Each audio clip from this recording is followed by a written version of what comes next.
0.9, 0.09, 0.009 এর লসাগু নির্ণয় করো। দেখো, এটা শেখার পরে তোমরা মুখে মুখে এই ধরনের সংখ্যার লসাগু গসাগু দুটোই করতে পারবে। 0.9 আগে একটু ডিটেলসে দেখে নাও। 0.9 মানে কত? 9/10। 0.09 মানে 9/100। আর 0.009 মানে 9/1000। কী চেয়েছে? লসাগু চেয়েছে। লসাগু মানে লবের লসাগু। লবের লসাগু কত? 9।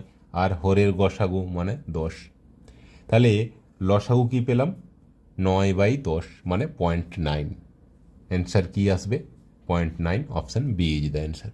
এখানে যদি আমাকে গসাগু বলতো তাহলে কী পেতাম?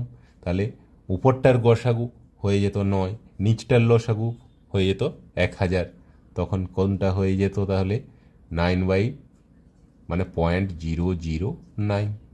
এবারে মুখে মুখে কিভাবে করবে? যদি লসাগু চায় তাহলে সব থেকে কম যেটা রয়েছে পয়েন্টের পরে সংখ্যা সেটা, আর যদি গসাগু চায় সব থেকে বেশি যেটা। এক্ষেত্রে এটা শুধুমাত্র তখনই হবে যেমন একটাই ডিজিট থাকে এবং বাকিগুলো জিরো থাকে, সেই সময়, অন্য সময় নয় কিন্তু।